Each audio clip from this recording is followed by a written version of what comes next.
हेनो प्रभु कोथा गेला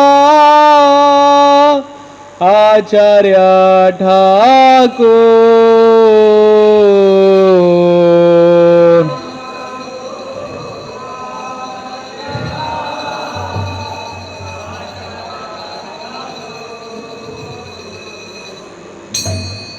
कहाँ मोरा स्वरूप रूपा कहाँ सनातना।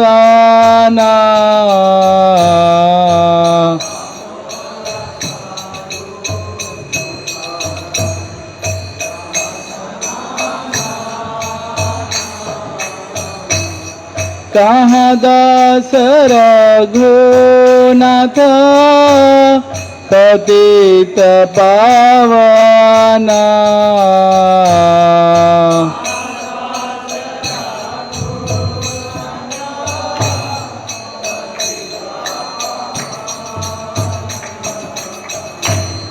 कहाँ मोरा भट युगा कहाँ कबीरा।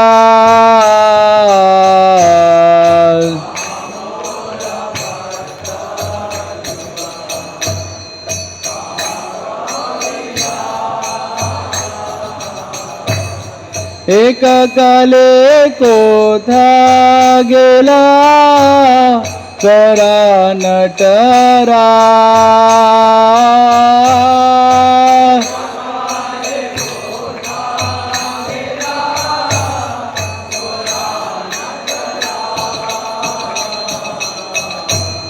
पाषाणे कोटी बो माथा अनल पशिब।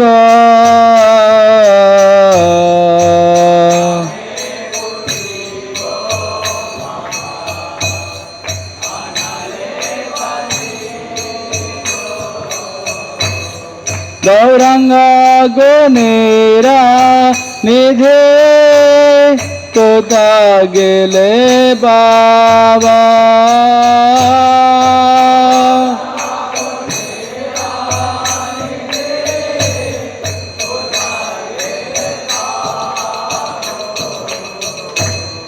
से सब संगीरा संगे जय कैला वेला।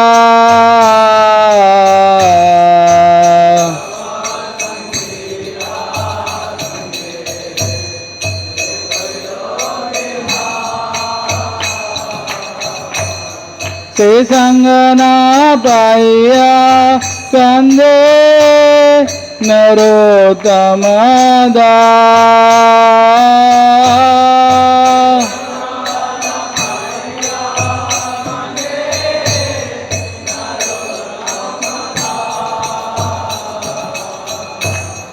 से संग ना पाया कंदे नरोत्तम दास।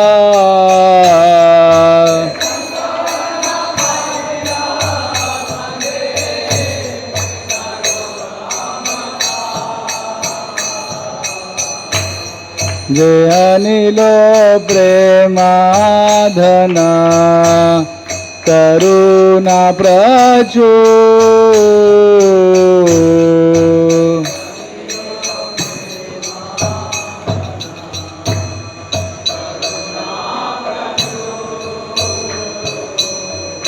श्रीनरोत्तम दास ठाकुर की, श्री श्यामानंद पंडित प्रभु की जय। राधा माधव कुंज बिहारी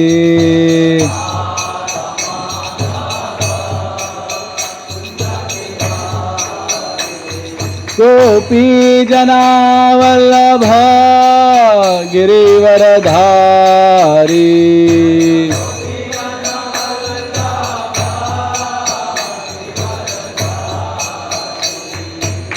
यशोदानंदन ब्रज जनरंजन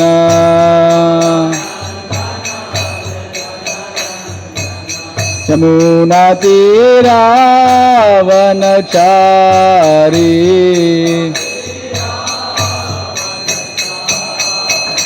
जय Radha Madhav Kunj Bihari.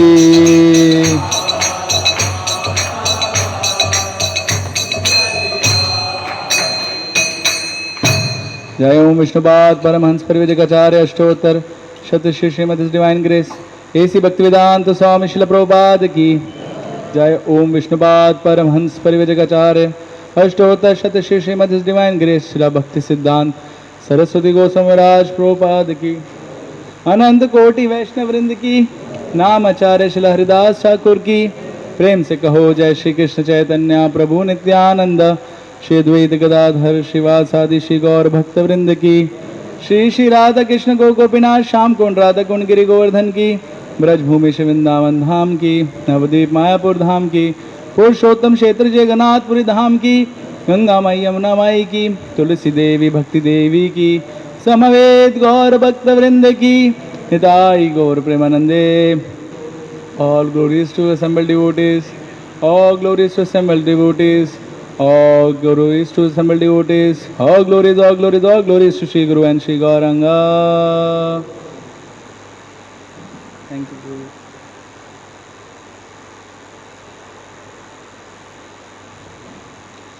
Om Namo Bhagavate Vasudevaya.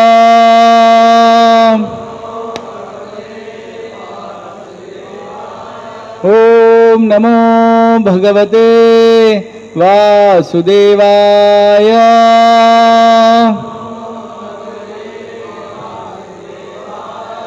ओम नमो भगवते वासुदेवाय।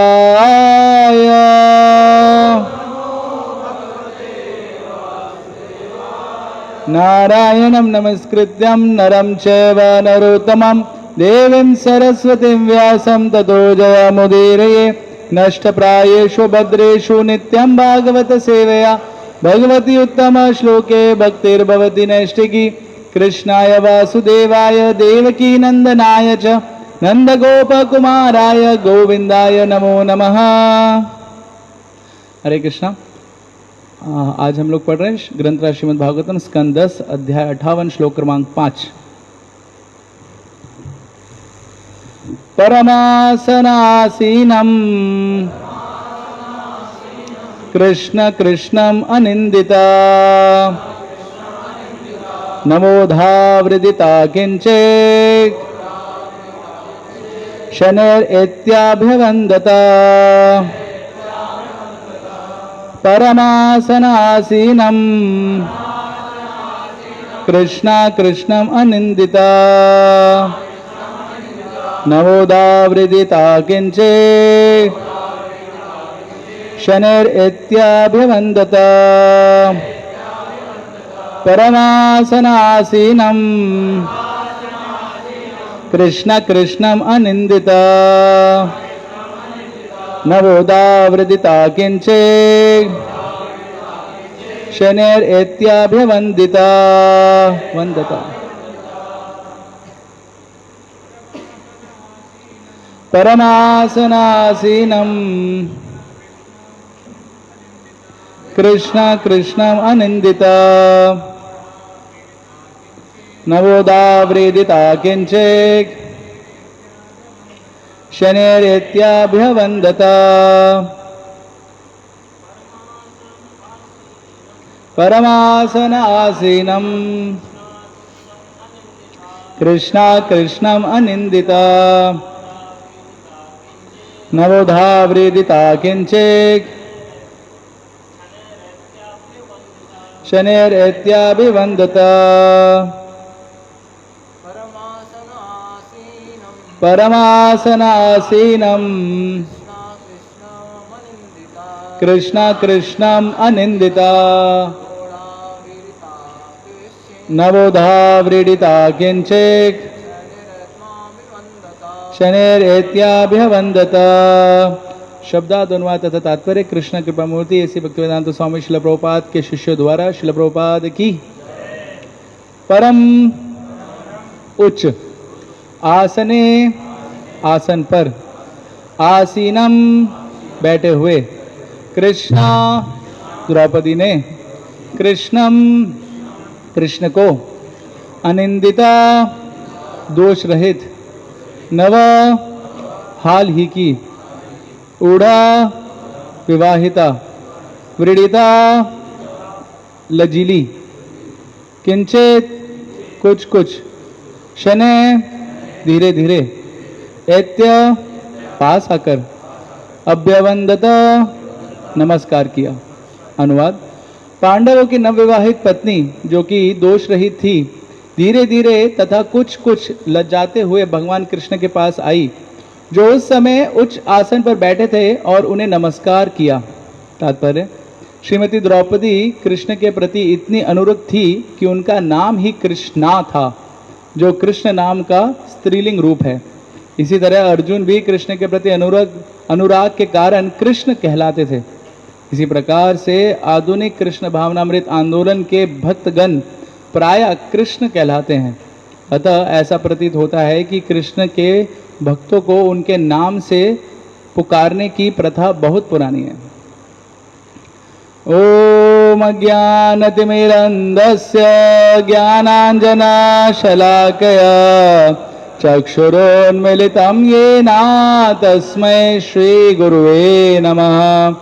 श्रीचैतन्यमनोभीष्टं स्थापितं येन भूतले स्वयं रूपा कदा मह्यं ददाति स्वपदान्तिकं। वन्देऽहं श्रीगुरु श्रीयुतापदकमलं श्रीगुरून् वैष्णवांश श्रीरूपां साग्रजातां सहगना रघुनाथान्वितं तं सजीवं सावद्वैतं सावधूतं परिजना सहितं कृष्णचैतन्यदेवं श्रीराधा कृष्णपादान् सहगना ललिता श्रीविशाखान्वितांश। नमो विष्णुपादाय कृष्णप्रेष्ठाय भूतले श्रीमते भक्तिवेदांत स्वामिनिते नामिने। नमस्ते सरस्वते देवे गौरवाणी प्रचारिणे निर्विशेषा शून्यवादी पाश्चात्य देशतारिणे। नमो महावदन्याय कृष्ण प्रेम प्रदायते कृष्णाय कृष्ण चैतन्य नामिने गौरतुसे नमः। हे कृष्णा करुणा सिंधु दीनबंधु जगतपते रूपेश गोपिका कांत श्रीराधा कांत नमोस्तुते। तप्त कांचन गौरांगी श्रीराधे वृंदावनेश्वरी वृषभानुसुते देवी प्रणमामि हरिप्रिये। वाञ्छाकल्पतरुभ्यश्च कृपा सिन्धुभ्येव च पतितानां पावनेभ्यो वैष्णवेभ्यो नमो नमः। जय श्री कृष्ण चैतन्य प्रभु नित्यानंद श्री अद्वैत गदाधर श्रीवासादि श्री गौर भक्तवृंद। हरे कृष्णा कृष्णा हरे हरे हरे राम राम राम हरे हरे।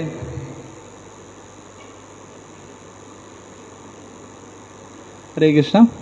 मैं सर्वप्रथम सभी भक्तों का आशीर्वाद चाहूँगा, जिससे कि आज हम इस जो श्लोक है उसके ऊपर कुछ चर्चा कर सकें, जिसका उद्देश्य भगवान के गुणों का गुणगान और मेरे हृदय का शुद्धिकरण हो, और विशेषकर कि इस ग्रेस पे मैं नाम प्रभु का भी आशीर्वाद चाहेंगे, जिससे कि हम आज इस टॉपिक के ऊपर कुछ चर्चा कर सकें।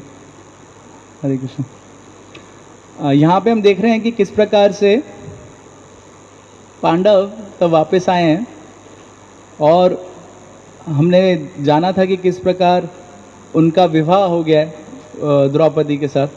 अर्जुन ने उनको जीता था, और उसके बाद अभी वो द्रौपदी और पांडव सब वापस आ चुके हैं। तो कृष्ण भगवान उनसे मिलने के लिए आ रहे हैं, क्योंकि भगवान अपने भक्तों के प्रति इतने ज़्यादा आसक्त है। इससे पहले भी भगवान एक बार पांडवों को देख चुके थे, मिल चुके थे, जब द्रौपदी का स्वयंवर था।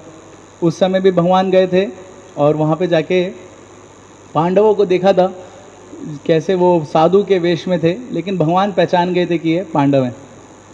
और उसके बाद तब भगवान ने उनके साथ ज़्यादा आदान प्रदान नहीं किया था, नहीं तो पांडवों का जो छुपना था वो सबके सामने आ जाता। तो इसलिए कृष्ण और बलराम दोनों गए थे, लेकिन ज़्यादा आदान प्रदान नहीं किया। परंतु अभी जब वो वापस आ गए हैं तो भगवान आ रहे हैं आदान प्रदान करने के लिए। और इससे पहले हमने देखा कि कैसे भगवान ने युधिष्ठिर महाराज को प्रणाम किया और भीम को भी प्रणाम किया, क्योंकि वो बड़े थे। और उसके बाद अर्जुन को गले लगाया, और नकुल और सहदेव को आशीर्वाद दिया। अभी द्रौपदी भी उनके पास आ रही हैं, और द्रौपदी भी जब उनके पास आ रही हैं और उनको नमस्कार कर रही हैं, तो भगवान द्रौपदी को भी उचित रूप से उनको आशीर्वाद दे रहे हैं। और यहाँ पे इतना बताया गया कि द्रौपदी इतनी महान भक्त हैं भगवान की कि उनका एक नाम है, प्रभुपाद के शिष्य लिख रहे हैं कृष्णा, है ना, जो स्त्रीलिंग है कृष्ण नाम का। और प्रभुपाद बता रहे कैसे अर्जुन को भी कृष्ण के नाम से बुलाया जाता है, क्योंकि वो भी भगवान के इतने शुद्ध भक्त हैं। यहाँ पे एक चीज़ जो बहुत विशेष हमको देखने को मिलती है कि कृष्ण भावना मृत जो है वो सबके लिए। हम देखते हैं कि अभी हो सकता है कि कोई ऐसा सोच सकता है कि पांडव जो थे उसमें अर्जुन ने लड़ाई किया, भीम एकदम ताकतवर थे, जनरली ये पुरुष लोग थे, बहुत तपस्या किया था इन्होंने, ये लोग भगवान के भक्त बन सकते हैं। लेकिन यहाँ पे हम देखते हैं कि द्रौपदी जी का भी वर्णन आता है कि वो भी कितनी महान भक्त हैं, कि उनका नाम ही भगवान के नाम पे। तो ऐसा हमारे आचार्य बताते हैं कि कृष्ण भावना भावित होना किसी भी भौतिक परिस्थिति पर निर्भर नहीं होता, चाहे कोई स्त्री हो, चाहे कोई पुरुष हो, यहाँ तक कि चाहे कोई जानवर भी क्यों ना हो, पेड़ भी क्यों ना हो। तो चैतन्य महाप्रभु की लीला में हम देख सकते हैं, है ना, वो डूले डूले गौरा चंद्र हरि गुण गाए, तब वृंदावन में चैतन्य महाप्रभु प्रवेश किए थे। शुकाशारी वो तोते जो थे उनसे बातें कर रहे थे, कल्प वृक्षों से बातें कर रहे थे।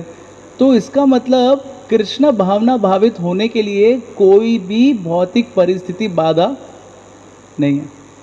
फिर हम लोग क्यों नहीं हो रहे कृष्ण भावना भावित बहुत जल्दी से, अगर बाधा नहीं है तो उसके लिए बताया जाता है कि एक ही बाधा जो है वो बाधा क्या है, हमारे हृदय का भाव क्या है। हम सही में अगर भगवान को सेवा करने के भाव से अगर भक्ति करेंगे तो प्रभुपाद जी कहते हैं एक क्षण में हम लोग शुद्ध भक्त बन सकते हैं, लेकिन वो पूरा शुद्ध भाव नहीं आता है। इसीलिए हम पूरे तरीके से भगवान की भक्ति में बहुत सारी भौतिक चीज़ों को बाधा समझने लग जाते हैं। और इसीलिए ब्रह्मा जी का वो श्लोक बहुत प्रसिद्ध है। क्या श्लोक है वो? बोलते हैं ब्रह्मा जी प्रार्थनाओं के बाद अपनी प्रार्थना में कृष्ण भगवान को बोलते हैं, तत्तेनुकंपा सुसमीक्षमानो भुंजाना एवात्म कृतम विपाकम हृद्वाग्वपूर्वेर विददन नमस्ते जीवे तयो भक्ति मुदे पदे तदाय भाग। तो वहाँ पे ब्रह्मा जी एक बहुत विशेष चीज़ बता रहे हैं कि अगर आप भगवान की भक्ति कर रहा है कोई भी भक्त, तो उसके जीवन में कोई भी प्रॉब्लम आ रहा है, उसको क्या समझना चाहिए? उसको ये नहीं समझना कि उस प्रॉब्लम की वजह से मैं भक्ति नहीं कर पा रहा हूँ, ये एटीट्यूड नहीं होना चाहिए। उसका एटीट्यूड क्या होना चाहिए कि ये प्रॉब्लम आ रहा है क्योंकि मैंने ही कुछ ऐसे कर्म किए हैं जिसके वजह से ऐसा परिस्थिति मैंने अपने जीवन में बना लिया है। लेकिन मैं क्या करूँगा, मैं उस परिस्थिति को सहन करते हुए भगवान की सेवा कंटिन्यू रखूँगा। तो वहाँ पे बताते हैं वो व्यक्ति को कैसे मिलेगी भगवान की भक्ति।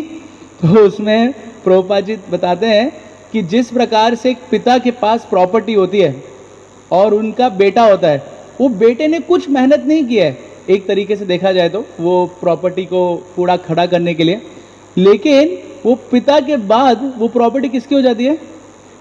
बेटे की हो जाती है। अभी कहाँ क्वालिफिकेशन वो बेटे की कि वो पिता की जैसे प्रॉपर्टी को स्टैब्लिश कर पाए और इतना साल दे पाए, लेकिन वो प्रॉपर्टी उसकी हो जाती है। तो वैसे ही ब्रह्मा जी बता रहे हैं, अगर कोई भगवान की सेवा में आने वाले भौतिक चीज़ों को ये समझ के सहन करे कि मेरे ही कर्म की वजह से आ रहा है, ऐसा नहीं है कि उसकी वजह से मेरे को प्रॉब्लम हो रही है, मेरी वजह से वो प्रॉब्लम आई है ना, ऐसे करके अगर वो भक्ति करेगा तो उसको भगवान की भक्ति कैसे मिल जाएगी? जैसे एक बेटे को पिता की प्रॉपर्टी मिल जाती है, मतलब बहुत ही कम परिश्रम में उसको इतना बड़ा चीज़ मिल जाएगा। और इसीलिए ये जो भगवान की भक्ति है, हमको बहुत ही सौभाग्यशाली समझना चाहिए कि हम ऐसी चीज़ को प्राप्त करने का प्रयास कर रहे हैं साधना भक्ति के द्वारा।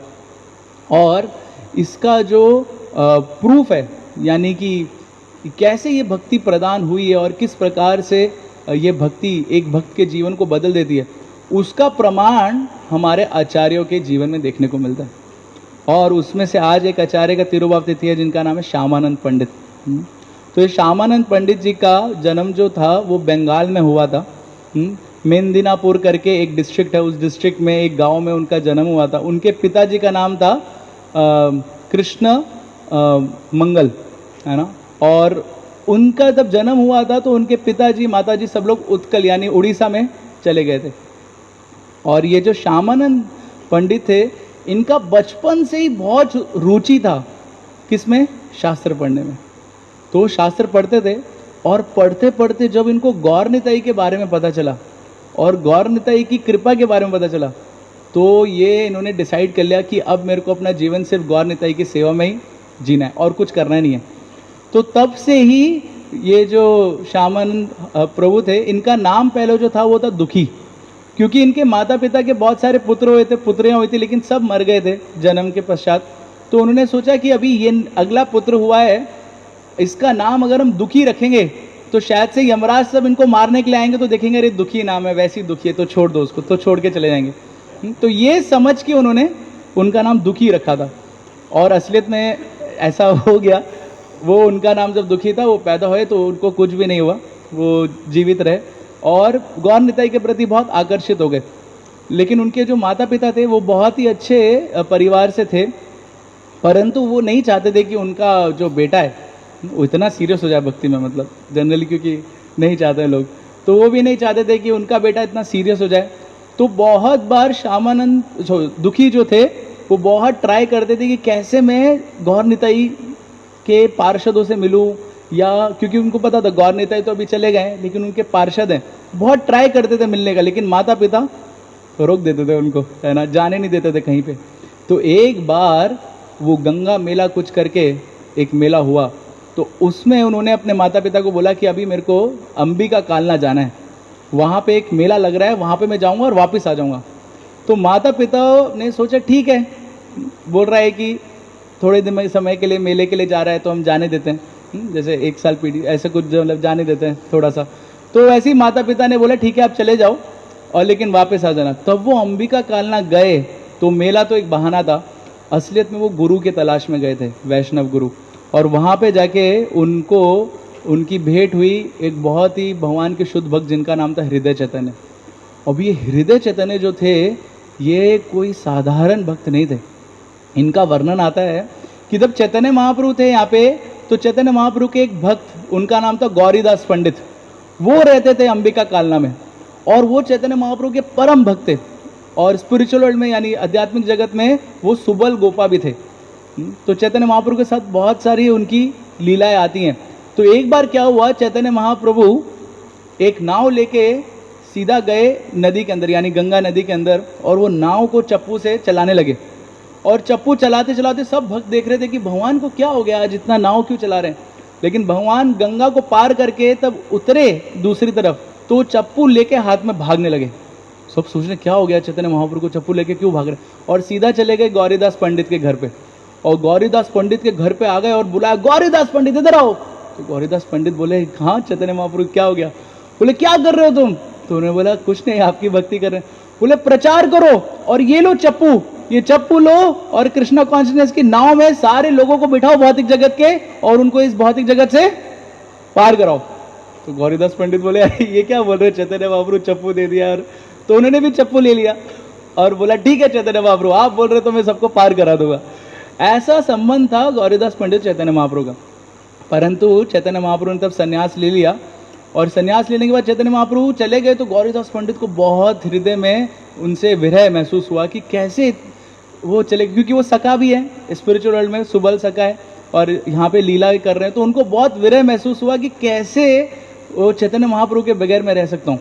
लेकिन बाद में हम सुनते हैं कि कैसे नित्यानंद प्रभु ने चकमा से चैतन्य महाप्रभु को बुला के लाए थे शांतिपुर।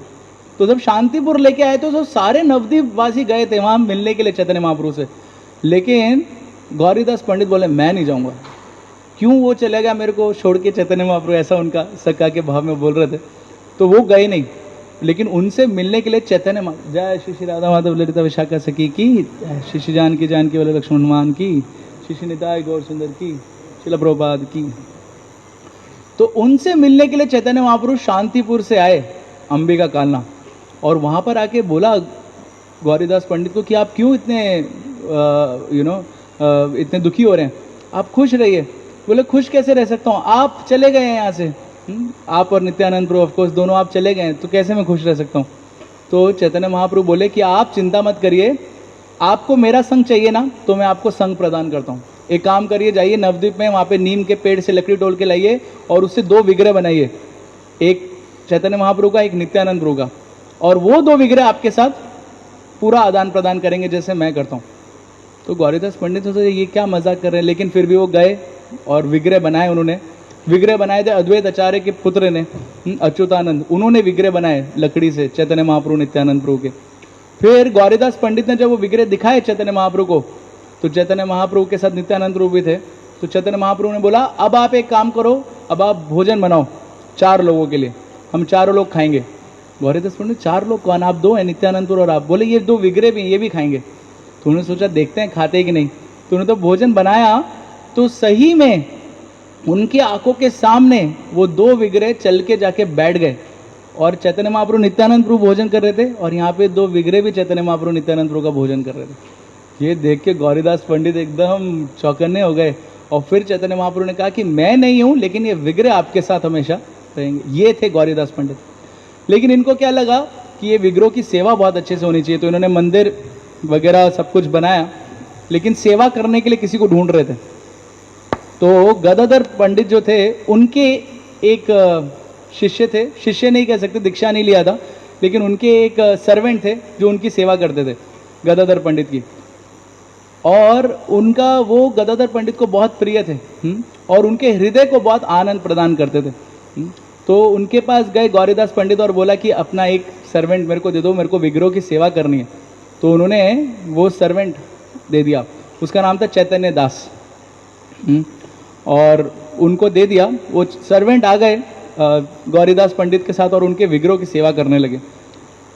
कालांतर में क्या हुआ, गौरीदास पंडित ने ऐसा निर्णय किया कि हम एक बहुत बड़ा उत्सव बनाते हैं, और उस बड़े उत्सव में बहुत सारे लोगों को बुलाते हैं। ऐसा प्लानिंग करके, विजन देके गौरीदास पंडित वहाँ से चले गए बाहर, कहीं तो गायब हो गए, मिले नहीं वापस। तो उत्सव की डेट नज़दीक आ रही थी और गौरीदास पंडित थे ही नहीं वहाँ पे। तो ये जो चैतन्य थे, इन्होंने सोचा कि गुरु की इच्छा थी कि कुछ फेस्टिवल करना है, उन्होंने प्लानिंग किया, लेकिन अभी गुरु नहीं दिख रहे हैं। तो उन्होंने स्वयं से इनविटेशन बना के भेज दिया सब लोगों को, और फेस्टिवल से ठीक 1 दिन पहले गौरीदास पंडित वापस आए, और उन्होंने देखा कि सारी तैयारी हो चुकी है फेस्टिवल की, इनविटेशन भी चला गया है। और ये सब किसने किया, उनके जो शिष्य हैं उन्होंने किया। तो उनको बहुत ही क्रोध आया, उन्होंने कहा कि बिना गुरु के आज्ञा के आपने कैसे ये सब कुछ कर दिया, तो आपको लगता है खुद ही फेस्टिवल बना, तो आप निकल जाओ यहाँ से। तो उनको निकाल दिया बाहर, और वहाँ पे जो गौरीदास पंडित थे वो अपने विग्रहों के साथ स्वयं वहाँ पे बैठ गए। अगले दिन फेस्टिवल था, तो अगले दिन जब उत्सव था तो बहुत सारे लोग आने लगे जिनको न्योता गया था। वो तो सब सोच के आ रहे थे, उनको नहीं पता था कि ऐसा चल रहा है। वो सब आने लगे और बहुत कुछ उत्सव की सामग्री, भोग वगैरह सब कुछ लेके आने लगे, सजावट का सामान, और गौरीदास पंडित के घर पहुंच गए और उनको बोला कि अरे हम तो उत्सव के लिए। गौरीदास पंडित ने बोला उत्सव, मैंने आपको नहीं बुलाया है, वो चैतन्य दास ने बुलाया है, उसके पास जाओ उत्सव बनाने के लिए। और वो चैतन्य दास कहाँ, वो गंगा के किनारे एक पेड़ के नीचे बैठे थे। तो सब लोग उनके पास गए, बोला आपके गुरु ने बोला आपके साथ उत्सव बनाना है। तो अभी वो इतने सरल हृदय के थे, उन्होंने कहा गुरु ने बोला उत्सव बनाना है, ठीक है उत्सव बनाते हैं। और उन्होंने उत्सव बनाना शुरू कर दिया, और वहां पे सब लोग आ गए। वो गौरीदास पंडित को छोड़ के सब लोग इधर ही मुड़ गए, उन्होंने सोचा यहीं पर ही फेस्टिवल चल रहा है, पंडाल यहाँ लगा है, मंदिर यहाँ पर है, कोई बात नहीं। तो सब वहां आ गए, सब कुछ वहां दे दिया और वहां फेस्टिवल बनाने लगे। और यहाँ पे जो गौरीदास पंडित थे, उन्होंने सोचा कि मैं अपनी डीटी की सेवा कर लेता हूँ, अभी कोई है नहीं सर्वेंट। तो उन्होंने गेट खोला ऑल्टर का, तो वहां से डीटी गायब, गौरनिताई है ही नहीं वहां पे। तो उन्होंने सोचा हो ना हो ये इसने चोरी कर लिए होंगे चैतन्य दास ने। तो वो ढूंढते ढूंढते गए उसी गंगा के किनारे पेड़ के नीचे, तो देखते क्या बहुत बड़ा फेस्टिवल चल रहा है। तो उनका गुस्सा और बढ़ जाता है कि कैसे मेरे शिष्य ने सब छोड़ के कर लिया। और देखते हैं कि सब लोग हरिनाम संकीर्तन कर रहे हैं, और हरिनाम संकीर्तन में वही उनके विग्रह गौरनिताई डांस कर रहे हैं। और अभी गौरीदास पंडित सोचे कैसे गौरनिताई वहां पे डांस कर रहे हैं। तो उनके हाथ में लकड़ी थी, डंडा, वो उसको मारने के लिए आ रहे थे चैतन्य दास को। तो जब वो डंडा देखा गौरनिताई, तो गौरनिताई भी डर गए कि बहुत गुस्से में अभी गौरीदास पंडित। तो डर के भाग के सीधा वो चैतन्य के हृदय में प्रवेश कर गए। और वहां पे प्रवेश करने के बाद सब लोग रुक गए वहां पे। और फिर जब ये देखा गौरीदास पंडित ने कि कैसे गौरनिताई उनके हृदय में प्रवेश कर गए, तो उनको पता चला कि ये गौर निताई की एक विशेष लीला थी, और तब से उनका नाम पड़ गया हृदय चैतन्य। और फिर जब वापस आए गौरीदास पंडित अपने घर पे, तो उनको वो विग्रह वापस अपने ऑल्टर में दिखे वहाँ पे, तो ये थे हृदय चैतन्य। तो तब ऐसा ग्लोरी सुना श्यामानंद पंडित ने कि हृदय चैतन्य है, तो उन्होंने सोचा कि निश्चित रूप से मैं इनसे दीक्षा प्राप्त करता हूँ। दुखी उस समय था, तो उन्होंने जब दीक्षा प्राप्त करी इनसे, हृदय चैतन्य से, तो हृदय चैतन्य ने देखा उनका नाम दुखी था, तो उन्होंने उनके नाम के आगे लगा दिया दुखी कृष्ण, बस इतना ही नाम देके उनको दीक्षित कर दिया और उनको सेवा में लगा दिया, बहुत सारी विभिन्न विनम्र सेवाओं में। अभी वो विनम्र सेवा करते करते उनके हृदय में ऐसी उत्कंठा उत्पन्न हुई कि मेरे को चैतन्य महाप्रभु के और भी लीला स्थली एक बार देखनी है। तो उन्होंने गुरु से आज्ञा मांगी और गुरु ने बोला ठीक है आप जाइए लीला स्थली देख के आइए। तो वो सारी लीला स्थली जो थी चैतन्य महाप्रभु की, वहाँ पे भ्रमण करके आए धाम में, और धाम में भ्रमण करके आने के बाद उनको बहुत ही ज़्यादा आत्म साक्षात्कार हुआ, बहुत अच्छा लगा।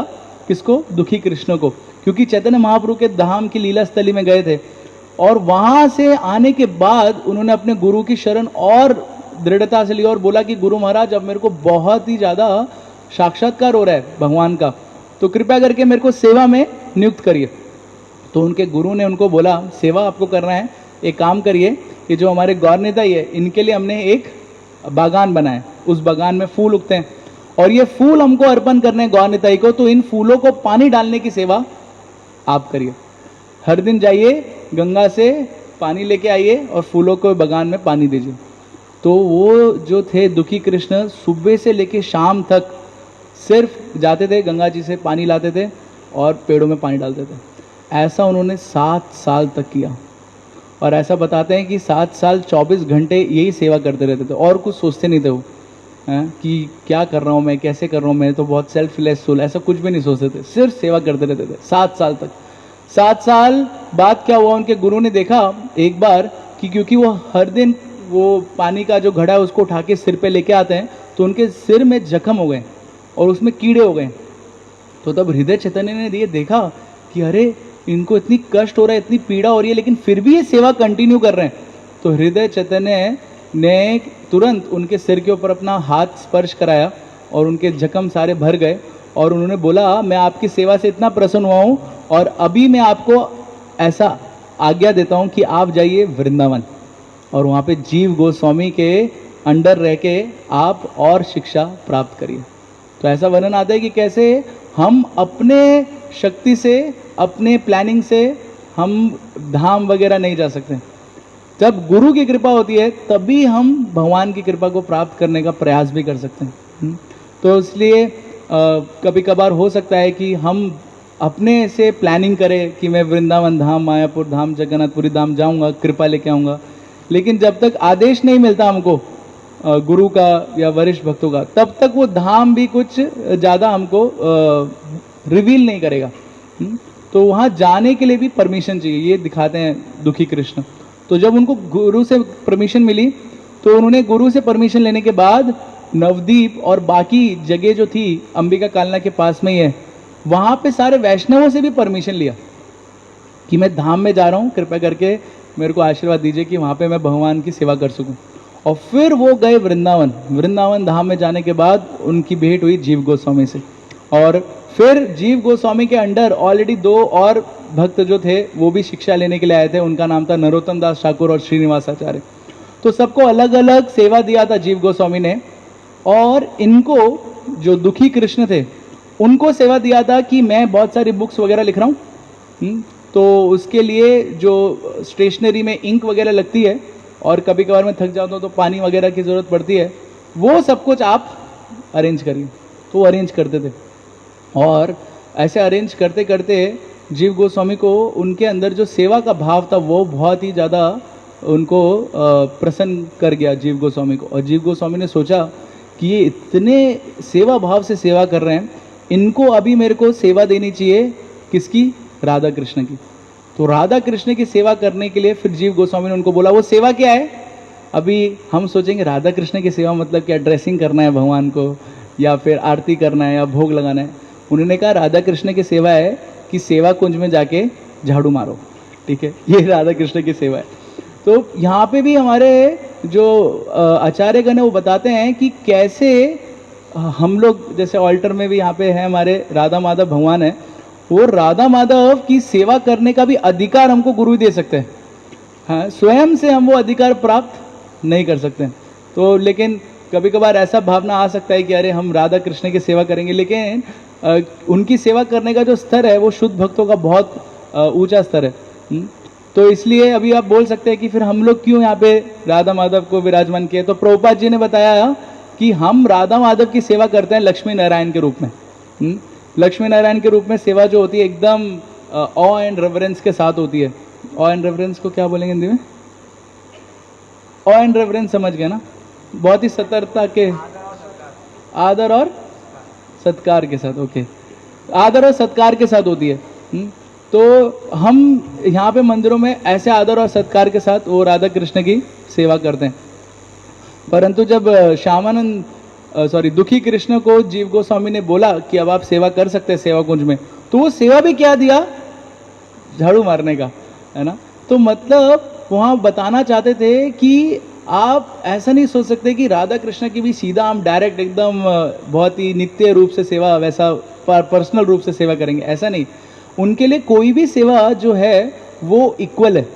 चाहे कोई झाड़ू मार रहा है, ऐसा बताते थे प्रभुपाद जी, कोई झाड़ू मार रहा है मंदिर में या कोई डीटी वर्शिप कर रहा है भगवान की, वो दोनों को सेम ही रूप से फल मिल रहा है। तो ये बताने के लिए उन्होंने उनको झाड़ू मारने की सेवा दिया। अब वो जब वहाँ पे झाड़ू मारते थे, उनका सेवा भाव देखते हुए राधा रानी ने उनके ऊपर कृपा करने का निश्चय किया। तो वो कृपा कैसे हुई, तो वो लीला हम लोगों ने बहुत बार सुनी है, संक्षिप्त में हम बताते हैं कि कैसे एक दिन क्या हुआ। राधा रानी वो सेवा कुंज में अपने सखियों के साथ, कृष्ण के साथ हर दिन आती थी वहाँ पे। और एक दिन जब वो आई थी रात को जाते हुए, उनके पैर का एक एंकलेट, उसको घुंघरू बोलते हैं, करें नूपुर, एंकलेट क्या बोलते हैं? पायल बोलते हैं ना। हाँ, नूपुर तो शायद से उंगली में पहनने वाला था, एंकलेट नूपुर ही बोलते हैं ना। ओके, तो नूपुर एक बार राधा रानी का वहाँ पे गिर गया, और गिरने के बाद क्या हुआ, वो राधा रानी चले गई वहाँ से। अगले दिन सुबह श्यामानंद प्रभु वापस झाड़ू लगा रहे थे। अभी वो जो सेवा कुंज है वहाँ पे बताते हैं वो झाड़ू कैसे, वहाँ पे पेड़ जो है ना वो ऐसे नीचे झुके हुए हैं। उन्होंने भी घर बना रखा है पेड़ों ने, ऐसे जिस कुंज बोलते हैं उसके, है ना। तो कुंज ऐसे पेड़ झुके झुके बने थे, तो उनके नीचे जो पत्ते वगैरह थे उनको निकालने के लिए कुछ लोहे का जो पदार्थ होता है ना, ऐसे फिंगर जैसा, उसको इस्तेमाल करते थे वो पत्तों को बाहर निकालने के लिए, जो दुखी कृष्ण थे। तो वैसे ही उन्होंने एक कुंज के नीचे ऐसे वो लोहे का उससे निकालने की कोशिश किया। तो वहाँ पे जो नूपुर था वो राधा रानी का, जैसे ही उस लोहे के जो पदार्थ था उसे स्पर्श किया, तुरंत वो जो लोहे का जो भी था वो सोना बन गया। और ये दुखी कृष्ण देख के एकदम हैरान हो गए, क्या हो गया यहाँ पे, एकदम सोना कैसे बन गया। तो उन्होंने देखा कि वहाँ पे एक नूपुर गिरा है। वो नूपुर बहुत ही ज़्यादा प्रकाश दे रहा था, बहुत ही ज़्यादा चमक रहा था। और उन्होंने जैसे वो नूपुर को छुआ, उनको भी एक अलग अनुभूति हुई कि ये कैसा स्पेशल, बहुत विशेष नूपुर है। जब ऐसा सब कुछ यहाँ पर हो रहा था सेवा कुंज, यहाँ भौम में, वृंदावन में, तो वहाँ पे असली में जो वृंदावन में लीला चल रही थी, वहाँ पे राधा रानी तब सुबह उठी, उन्होंने देखा कि उनका नूपुर चला गया है, गायब हो गया है। और उन्होंने सोचा कि अगर मेरे सास यानी जटिला को पता चलेगा, कुटिला को पता चलेगा तो वो बहुत डांटेंगी। तो उन्होंने तुरंत अपनी सखियों को बुलाया, और उसमें से भी सखी का नाम बताते हैं, ललिता सखी को बुलाया और बोला देख के आओ कहाँ पे गिर गया मेरा नूपुर। और शायद से कल रात को हम वहाँ गए थे तो वो सेवा कुंज में गिर गया होगा। तो ललिता सखी वहाँ पर आई और वो ढूंढने लगी। और फिर बहुत अच्छी लीला है, बाद में आगे जाके आता है कि कैसे उन्होंने देखा कि श्यामन दुखी कृष्ण जो है वहाँ पे झाड़ू मार रहे हैं और कोई है नहीं। तो उन्होंने उन्हीं से पूछा दुखी कृष्ण से, क्या आपको यहाँ पे नूपुर मिला? तो दुखी कृष्ण ने उनको देखा, अभी वो ललिता सखी भी कोई साधारण नहीं लग रही थी, है ना, वो भी ऐसा लग रहा था कि किसी दूसरे जगत से ही आई हैं। तो श्यामन दुखी कृष्ण जो थे उन्होंने बोला कि नूपुर तो मिला है। तो तुरंत ललिता सखी ने बोला ये नूपुर मेरी फ्रेंड का है, जिनका कल आई थी यहाँ पे खेलने के लिए, लेकिन शेर की दहाड़ सुन के डर के मारे जाने लगी तो वो नूपुर गिर गया, तो कृपया करके वो नूपुर दे दीजिए। तो दुखी कृष्ण ने क्या किया, अभी ऑफ कोर्स वो भगवान के मंजरी ही हैं, वो उनका नाम है कनक मंजरी स्पिरिचुअल वर्ल्ड में। तो उन्होंने लीला में आगे बढ़ाने के लिए उन्होंने ललिता सखी को बोला कि मैं आपको नूपुर क्यों दूं, क्योंकि वो जो नुपुर है वो बहुत विशेष है और बहुत एक्सपेंसिव दिखता है ना।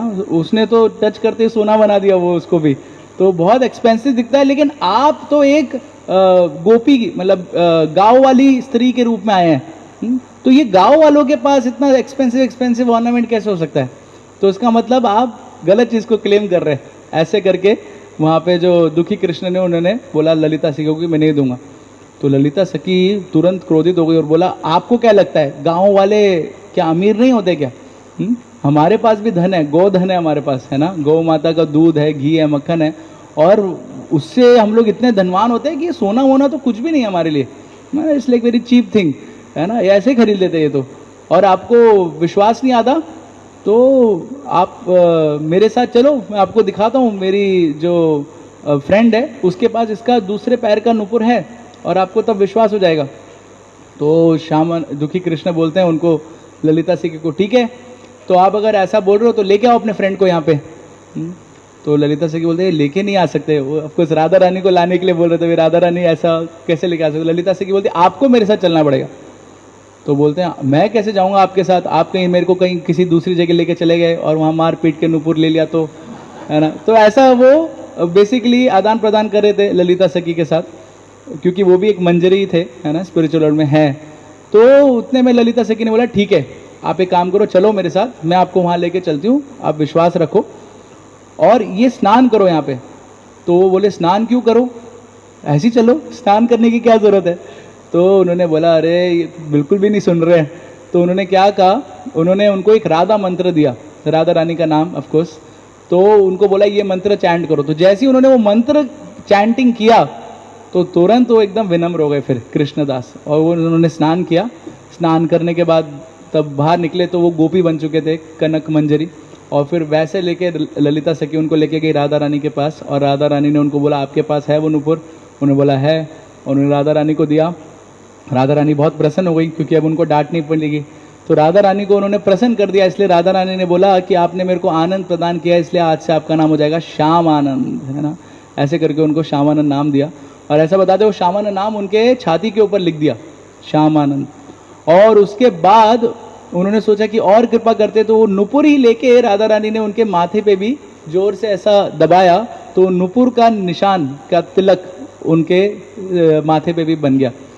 और ये सब होने के बाद सब लोग बहुत खुश हो गए, बहुत प्रसन्न हो गए, श्यामानंद नाम पड़ गया उनका और नुपुर का चिन्ह भी मिल गया। फिर बाद में ललिता सखी बोली अभी विश्वास हो गया, अभी चलो वापस। तो वो श्यामानंद प्रभु जो बन गए थे बोले अभी कौन वापस जाएगा, यहीं पे तो आना है हमको स्पिरिचुअल वर्ल्ड, अभी वापस नहीं जाऊंगा मैं। तो उन्होंने रिजेक्ट कर दिया वापस जाने के लिए। तो सब बोल रहे अरे नहीं, लेकिन आपका नीचे गुरु है वो जीव गोस्वामी, वो सब ढूंढेंगे, कहाँ चले गए आप, आपको और बहुत सेवा करना है। तो ऐसे करके उनको मना कर रहे थे, वो उन्होंने मना कर दिया। तो राधा रानी को तब पता चला, तो राधा रानी ने बोला आप एक काम करिए, आपको विरह महसूस हो रहा है, कोई प्रॉब्लम नहीं है, मैं आपको अपने हृदय से कृष्ण की एक डीटी देती हूँ, उनको अपने साथ रखिए, उनकी सेवा करिए तो आपको विरह महसूस नहीं होगा। तो इसलिए राधा रानी ने वहाँ से श्याम सुंदर अपने हृदय से प्रकट करके उनको दिए, श्याम सुंदर श्यामानंद प्रभु को। और फिर वो श्यामानंद प्रभु वापस मेटेरियल वर्ल्ड में आए, भौमे वृंदावन में। और ये सब कुछ उन्होंने जीव गोस्वामी को बताया। जीव गोस्वामी बहुत प्रसन्न हो गए कि क्या कृपा मिली आपको। और उसके बाद फिर लीला आती है किस प्रकार से वो कृष्ण जो थे उन्होंने सपने में बताया कि कैसे राधा रानी भी है, यहाँ पास में भरतपुर गांव है, वहाँ पे एक राजा है राजस्थान का, उसके पास राधा रानी है, वो राधा रानी लेके आओ, क्योंकि राधा श्याम सुंदर होने चाहिए ना। तो श्याम सुंदर तो मिल गए राधा रानी को। तो वो राजा को भी उन्होंने बुलाया, और राजा को बुला के राजा ने बोला, उनके भी सपने में राधा रानी आई, बोला कि मेरी विवाह कराओ कृष्ण के साथ। तो राजा ने कृष्ण के साथ विवाह कराया, और वहाँ पे बहुत सारे बड़े बड़े राजाओं को बुलाया। और ऐसा बताते हैं कि उस विवाह में उन्होंने दहेज के रूप में वो छठी करा, जो हम लोग जहाँ उतरते हैं, वो छठी करा पूरा गाँव दे दिया श्याम सुंदर की सेवा के लिए। और वहाँ पे जयपुर के भी राजा थे, राजा मान सिंह, उन्होंने तब देखा कि अरे ये गाँव दे रहे हैं सेवा में, तो उन्होंने भी बाकी विग्रह की सेवा में गाँव के गाँव दे दिए पूरे। ये गाँव किसके लिए? भगवान के लिए। इसलिए हम सुनते थे कि कैसे वो हर एक डीटी का कुछ पोर्शन था, लैंड जो उनको बिलोंग करता था। तो ये सब कुछ हुआ, तो वहाँ पे किसी ने हृदय चैतन्य जो थे उनको बता दिया कि देखो आपके जो शिष्य हैं उन्होंने ऐसा सब कुछ करा है, और आपकी संप्रदाय छोड़ दिया, आपको छोड़ दिया, आपको त्याग दिया है ना, गुरु को ही त्याग दिया शिष्य ने। तो आप कृपा करके प्लीज़ देखिए। तो हृदय चैतन्य बहुत क्रोधित होकर आए वृंदावन, और तुरंत जाके बोला तुमने क्या कर दिया, मेरे से बिना पूछे अपना नाम भी चेंज कर लिया और तिलक भी चेंज कर लिया, मैं तुमको त्यागता हूँ ऐसा करके। तो त्यागने के लिए उन्होंने क्या किया, तो त्यागने लगे तो श्यामानंद प्रभु बोले अरे मैंने नहीं चेंज किया, ऐसा राधा रानी ने कृपा करी है और आप कृपा करके क्रोधित मत होइए। तो वो बोले राधा रानी ने कृपा करी है, कैसे राधा रानी ने कृपा करी है? तो उन्होंने बोला ठीक है, अगर सही में कृपा करी है तो उसका प्रूफ दिखाओ।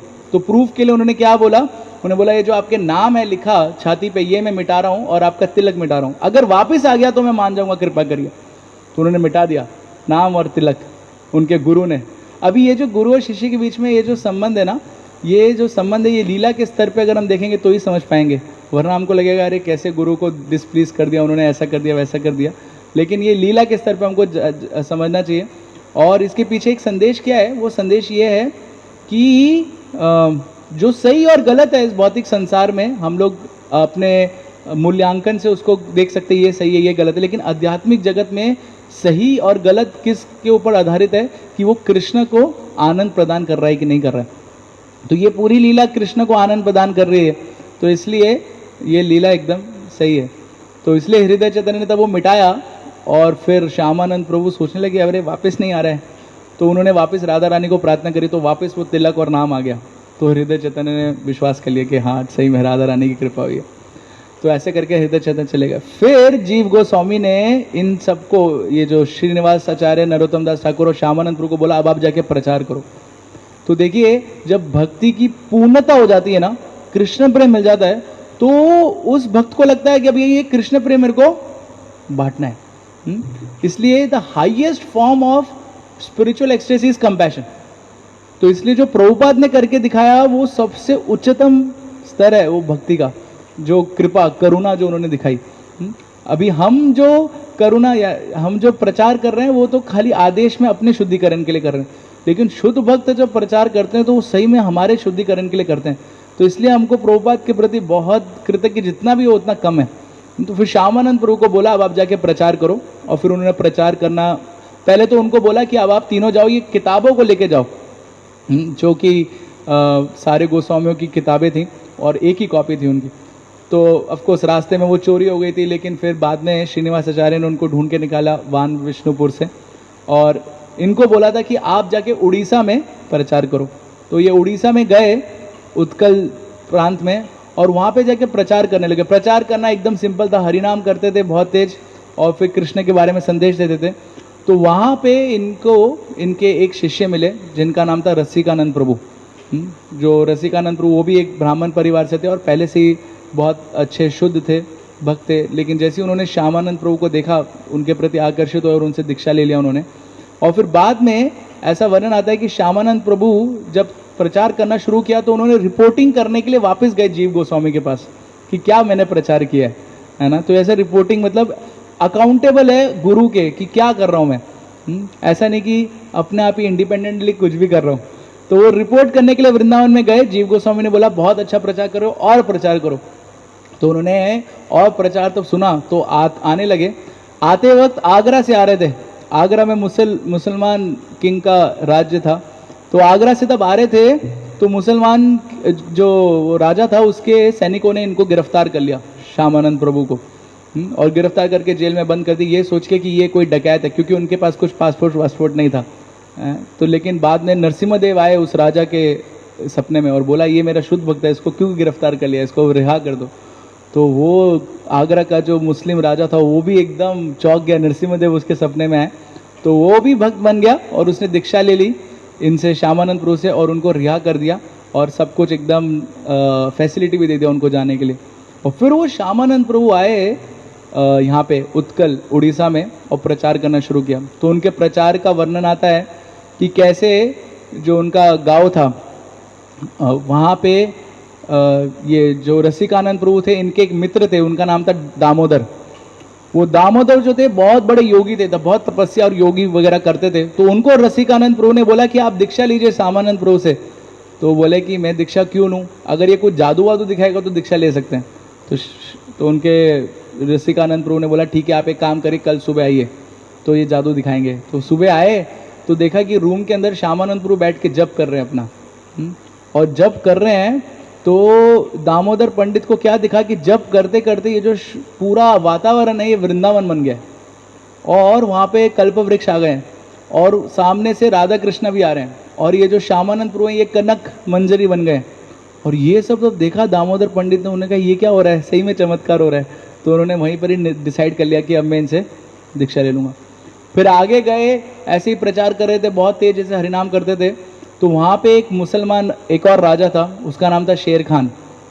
तो शेर खान राजा को तब ये खबर मिली कि बहुत प्रचार कर रहे हैं, तो उन्होंने अपने सैनिकों को भेजा, जाओ इनका सारा हरिनाम रोक दो। तो वो हरिनाम रोकने के लिए सैनिक आए। अभी मुसलमान जो सैनिक थे उनकी दाढ़ी थी और वो हरिनाम रोकने के लिए आए। तो सारे भक्त लोग हरिनाम कर रहे थे, मुसलमानों ने आके उनके ऊपर अटैक करना जैसे ही प्रारंभ किया वो, तो श्यामानंद प्रभु ने देखा और श्यामानंद प्रभु जोर जोर से चिल्लाने लगे, राधे श्याम राधे श्याम राधे श्याम। ऐसे ही चिल्लाए, तभी क्या हुआ, वो सारे मुसलमान जो सैनिक थे उनके आंखों के आगे अंधेरा आ गया और उनकी दाढ़ी के अंदर आग लग गई। और जैसे ही अंधेरा आया और दाढ़ी के अंदर आग लग गई, उन्होंने सोचा कि ये लोग बहुत खतरनाक और जादू टोना वाले लोग हैं, तो वो भाग गए। और जब ये खबर उन्होंने सुनाया शेर खान को, तो शेर खान ने सोचा कि अच्छा ऐसा डेंजरस है, तो उन्होंने आके उनसे दीक्षा ले ली श्यामानंद प्रभु से और वो भी उनके भक्त बन गए। वैसे ही एक मायावादी था, मायावादी सन्यासी टाइप, तो उसने देखा कि इसका बहुत गुणगान हो रहा है श्यामानंद प्रभु का और उन्होंने सोचा कि श्यामानंद प्रभु तो ढोंगी हैं। तो एक बार श्यामानंद प्रभु को मिला और उनको बोला कि आप कोई शुद्ध भक्त नहीं है, लेकिन सिर्फ एक जादूगर हैं और शुद्ध भक्त होने का ढोंग कर रहे हैं, मैं आपके ऊपर विश्वास नहीं करता हूँ। तो श्यामानंद प्रभु ने बोला ठीक है।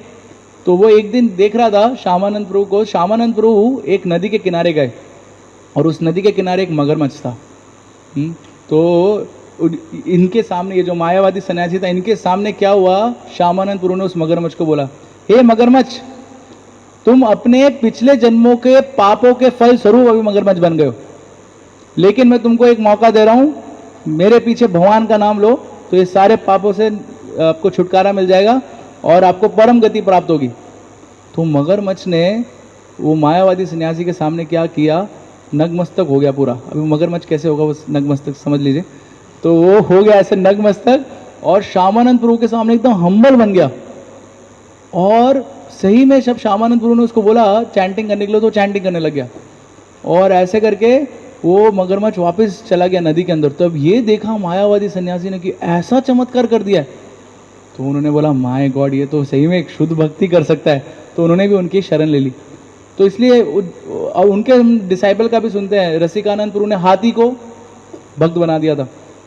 कैसे एक राजा ने सोचा था कि ये लोग बहुत हरिनाम कर रहे हैं, तो पागल हाथी छोड़ दिया। वो पागल हाथी तब आया, रसिकानंद प्रभु जो उनके शिष्य थे उनके सामने आया, तो रसिकानंद प्रभु ने उस पागल हाथी को देख के यही बोला जो उन्होंने क्रोकोडाइल को देख के बोला, अरे हे हाथी, तुम अपने पिछले जन्मों के पाप भोग रहे हो और कब तक यहाँ भोगते रहोगे, मेरी बात मानो, चैंटिंग करो और परम गति प्राप्त होगी। तो हाथी बोला ठीक है।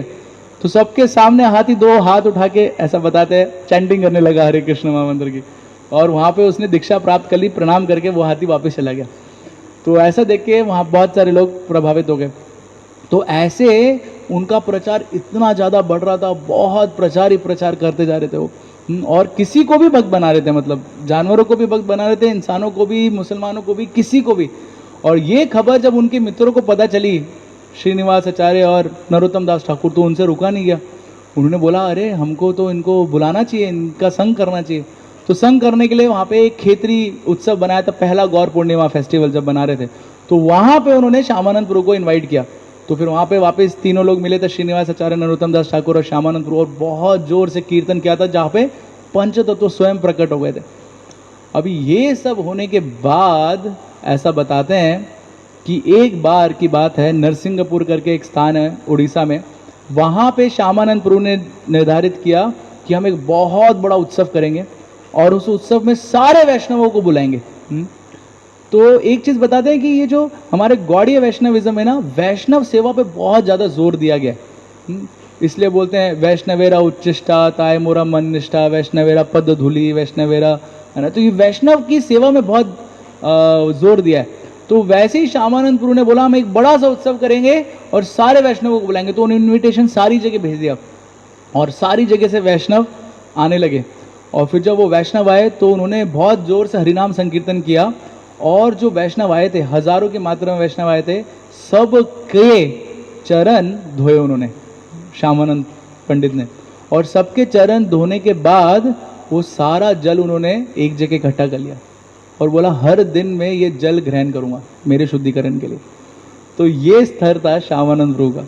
तो ऐसा बताते हैं वो नरसिंहपुर जो स्थान है उड़ीसा में, आज भी वो जल 1000 वैष्णवों के चरण के धोने वाला वो है। तो कुछ लोग अगर चाहे तो प्राप्त कर सकते हैं ऐसा। वो सब वैष्णव मतलब शुद्ध वैष्णव थे उस टाइम के, जिनका और उन्होंने चरण का ऐसा जल धोया था। और ये सब करने के बाद जो थे श्यामानंद प्रभु आज ही के दिन वो उन्होंने अपना शरीर त्यागा और भगवान की नित्य लीला में वापस चले गए और अपने बाकी शिष्यों को बोला कि आप ये जो प्रचार है इसको कंटिन्यू करिए, और स्पेशली रसिकानंद प्रभु को बोला कि कैसे ये जो प्रचार है रुकना नहीं चाहिए। और इस प्रकार से वो श्यामानंद प्रभु आज ही के दिन जो उनकी तिरुभाव तिथि है वापस चले गए भगवत धाम अपनी नित्य रूप में, कनक मंजरी के रूप में, और वहाँ पे सेवा करने लगे वापस राधा कृष्ण की। तो ये है महान भक्त श्यामानंद प्रभु, जिनके बारे में और भी बहुत सारी चर्चा आ सकती है। उनके शिष्यों ने बाद में उनकी समाधि बनाई, तो ऐसा बताते 2 समाधि बनाई, एक नरसिंहपुर में बनाई और दूसरी वृंदावन में सेवा कुंज के पास, वहाँ पे उनकी एक समाधि बनाई गई। तो आज भी भक्त उनके प्रति बहुत कृतज्ञ है, क्योंकि उनके कृपा से राधा श्याम सुंदर जी के दर्शन हमको मिले। ऐसे बताते वो राधा श्याम सुंदर प्रकट हुए वृंदावन में, लेकिन वो सेवा करने के लिए उत्कल उड़ीसा में तब गए श्यामानंद प्रभु। तो वो जो सेवा थी श्याम सुंदर जी की वो दूसरों को सौंप के चले गए। अभी वो हृदय जो विग्रह थे वो स्वयं राधा रानी ने दिए थे, और इतने प्रिय थे वो विग्रह श्यामानंद प्रभु को। लेकिन जब गुरु ने आदेश किया आप जाके प्रचार करो, तो वो प्रचार के लिए चले गए। जैसा प्रभुपाद के जीवन में भी हम देखते हैं, अभी वृंदावन में रह रहे थे लेकिन गुरु ने आदेश किया था प्रचार करने के लिए, तो वो प्रचार के लिए चले गए। तो यहाँ पे बताते हैं कि कैसे ये गुरु के प्रति, गुरु के आदेश के प्रति निष्ठा बहुत ज़रूरी है। कुछ भी यहाँ तक कि हाईएस्ट लेवल तक भी जाने के लिए गुरु का आशीर्वाद बहुत ज़्यादा आवश्यक है। और ऐसे ही वो बताते हैं हमारे आचार्यगण की राधा रानी ने भी ललिता सखी को क्यों भेजा उनके पास, क्योंकि वो राधा रानी बताना चाहती थी कि मेरे पास डायरेक्ट नहीं आ सकते आप, आपको गुरु के थ्रू ही आना है। और वहाँ पे ललिता सखी को उन्होंने भेजा, और ललिता सखी हम जानते हैं चैतन्य लीला में है, वो स्वरूप दामोदर गोस्वामी के रूप में आए हैं। और स्वरूप दामोदर गोस्वामी भी यही कार्य करते थे, कोई भी चैतन्य महाप्रभु से डायरेक्ट नहीं मिल सकता था। स्वरूप Damodar Goswami was a personal secretary, उनके थ्रू ही जा सकते थे। तो ये बहुत महत्वपूर्ण है कि हम डायरेक्ट नहीं भगवान को अप्रोच कर सकते हैं, गुरु के थ्रू ही जाना पड़ेगा और वैष्णवों के थ्रू जाना पड़ेगा। ये श्यामानंद प्रभु के जीवन से हम देख सकते हैं, और हम भी उनसे प्रार्थना कर सकते हैं आज के दिन कि जैसे उनका जो सेवा भाव था गुरु के प्रति और जो भगवान के प्रति उनका सेवा भाव था, जिससे उनको राधा रानी की साक्षात कृपा प्राप्त हुई, तो वैसे ही हमारे अंदर भी वो सेवा भाव आ सके गुरु और वैष्णव के प्रति, और एक दिन राधा रानी की कृपा हम लोग भी प्राप्त कर सकें। और ऑफ कोर्स हमारे लिए चैतन्य महाप्रभु नित्यानंद प्रभु की कृपा और प्रभुपाद जी की कृपा हम लोग प्राप्त कर सकें, जिससे हम भगवान की सेवा में एक उच्च जो इंस्ट्रूमेंट है वो बन सके। बहुत बहुत धन्यवाद। श्यामानंद पंडित की, शील प्रभुपाद की, ग्रंथ श्रीमद् भागवत महापुराण की, निताई गौर प्रेमानंदे। हरे कृष्ण।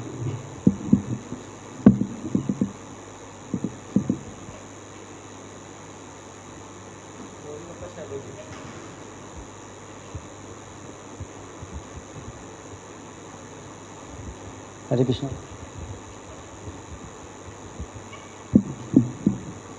हरे कृष्णा बाबू जी। हरे कृष्ण। बहुत अच्छी क्लास करी आपने बाबू जी। ये थोड़ा सा ये था कि जो श्यामानंद पंडित बाबू जी थे, जो सब इतना वो कर रहे थे, जैसे उनका हृदय परिवर्तन, नाम चेंज कर दिया राधा रानी ने, तो जो कोई जाके उनके गुरु को बता रहा है कि उनका गुरु इस शिष्य ने आपको छोड़ दिया, ऐसा कर दिया, तो बताते हैं जो गुरु लोग होते हैं त्रिकाली होते हैं, तो बार बार चेक करना ज़रूरी था उस समय तो इतना, उस समय तो आयु भी ज़्यादा होती थी। अब कलयुग में अगर ऐसा होगा तो हम प्रचार करेंगे कि हम अपने आप को प्रूफ करते रहेंगे कि हम ऐसे नहीं हैं, हम ऐसे नहीं हैं। तो मतलब इसको किस तरीके देखा जाए? देखिए, यही इसलिए मैं बताया था कि ये लीला में ना ये हमको डाउट आ सकता है कि कैसे गुरु को तो पता होना चाहिए क्या हो रहा है, राधा रानी डायरेक्ट मेरे साथ रेसिप्रोकेट कर रही है ना। तो आप अपने आप को शिष्य के रूप में रख रहे हैं, अगर आप अपने आप को गुरु के स्तर पर रखेंगे क्या करेंगे आप? तो आपका कैसा भाव रहेगा सबके प्रति कि सब प्रामाणिक है, अच्छे से हमको वो वाला भाव लेना है ना। और ये जो रही बात प्रूफ करने की इन सारी चीज़ों की, तो ये जो लीला है, इस लीला में विशेष करके ऐसा बताया गया है कि ये जो लीला वगैरह भी है ना, हम लोग अपने भौतिक बुद्धि से नहीं समझ सकते कि कैसे उनको मना किया, ये किया। अभी आप सोचिए, जिनका नाम परिवर्तन किया, उनको तिलक दिया राधा रानी, वो कौन होंगे? तो जब उनके साथ उनके गुरु का ऐसा आदान प्रदान हो रहा है, तो वो निश्चित रूप से सिर्फ और सिर्फ और आनंद को बढ़ाने के लिए वो आदान प्रदान हो रहा है। तो हमको अपने आप को श्यामानंद प्रभु के स्तर पे नहीं रखना चाहिए कि अरे मैं श्यामानंद प्रभु जैसा बन सकता हूँ, मेरे को भी राधा रानी ने कृपा की, तो गुरु को कैसे बताऊंगा मैं? गुरु को तो पता चल जाए, ऐसा नहीं है। हमारा स्तर क्या रहना चाहिए? हमारा स्तर, हमको ये देखना चाहिए कि किसी भी भक्त के जीवन में अगर उसको कृपा मिल रही है तो भगवान की उसके ऊपर कृपा, और हमको इसलिए उसको अपराध नहीं करना है। और अपने लिए हमको देखना है कि कैसे मैं इस स्तर पे तो नहीं पहुंच सकता हूं जहां पे मैं अपना स्वयं से चेंज हो जाऊं। और अगर स्वयं से चेंज होना है, कोई डिवोटी है, तो उसके लिए भगवान प्रेरित करेंगे। जैसे अभी उनको वापस वो चिन्ह आ गया, उन्होंने मिटाया, तो ये सब था। तो अभी वो हृदय चैतन्य भी हम जानते हैं, आप त्रिकालदर्शी नहीं, वो तो स्वयं चैतन्य महाप्रभु उनके हृदय में थे, तो वो तो सब कुछ दर्शी है ना। तो ये सिर्फ लीला के लिए उन्होंने किया है, जिससे वो आदान प्रदान बहुत हो सके। इसलिए ब्रह्मा जी भी तब देखे ये आदान प्रदान कृष्ण के और उनके सखाओं के साथ ना, वो भी भ्रमित हो गए, मैंने अपने 4 सिर से नहीं समझ पाए। तो हम लोग भी नहीं ऐसे समझ सकते, क्योंकि बहुत वैसा लीला जो है भगवान के भक्तों को आनंद प्रदान करने के लिए, हमको उसको इसी रूप से देखना चाहिए। बाकी प्रेम हम लोग कुछ ऐड करना चाहेंगे तो कर सकते हैं। Thank you. प्रभु जी भी कुछ बोल रहे हैं।